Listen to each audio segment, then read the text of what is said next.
ఇక్కడ కనిపిస్తున్న ఈ గ్రీన్ కలర్ శారీకి రాణి పింక్ బార్డర్ వచ్చింది. బార్డర్ గోల్డ్ కలర్లో ఫుల్ షైనింగ్, చాలా బాగుంది. ఇది ఒక పట్టు చీర. చాలా రోజుల క్రితంది, ఇప్పుడు కాదులేండి, మన అమ్మల టైంలో కట్టుకున్నటువంటి పట్టు చీర ఇది.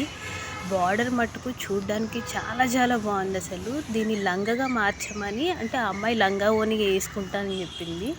లంగా గుట్టమని తీసుకొచ్చింది. చూడడానికి ఎంత బాగుంది. అక్కడక్కడ కొంచెం దీనికి రంగు అంటింది. పళ్ళుది ఏదైతుందో ఆ రంగు లైట్గా అక్కడక్కడ అంటుంది, కాకపోతే కనిపించదు. ఒక చోట ఎక్కువ ఉంటే కటింగ్లో తీసేసా. బార్డర్ చూసారా ఎంత షైనింగ్గా ఉందో. వన్ సైడ్ బార్డర్ వచ్చింది, టూ సైడ్స్ లేదు. ఆ అమ్మాయి లంగా గుట్టమని ఇచ్చింది. దీనికి నేను పెట్టికోటు కుచ్చులది పెట్టట్లేదు. మనము శారీ పెట్టికోట్ ఏ విధంగా అయితే ఉంటుందో కటింగ్, ఆ విధంగా పెట్టాలనుకుంటున్నాను. ఎందుకంటే కుచ్చులది పెడితే కొంచెం నడుము దగ్గర ఎత్తుగా అనిపిస్తుంది. శారీ పెట్టికోట్ స్టైల్లో కుడితే ఏంటంటే అంత ఎత్తుగా అనిపించదు.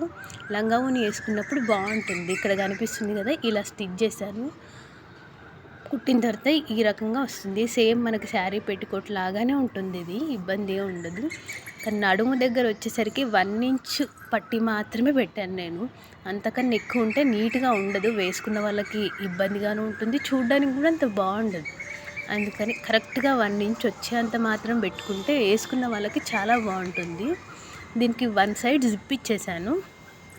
జిప్ ఉన్నట్టు కూడా తెలీదు, అంత నీట్గా ఉంటుంది జిప్పు. సేమ్ కలర్ పెట్టామంటే. చూసారా ఇక్కడ జిప్ ఉంది కదా, ఈ రకంగా వచ్చింది.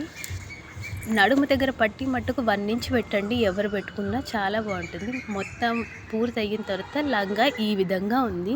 దీనికి బ్లౌజ్ కూడా కట్ వర్క్తో స్టిచ్ చేస్తున్నా, నెక్స్ట్ వీడియోలో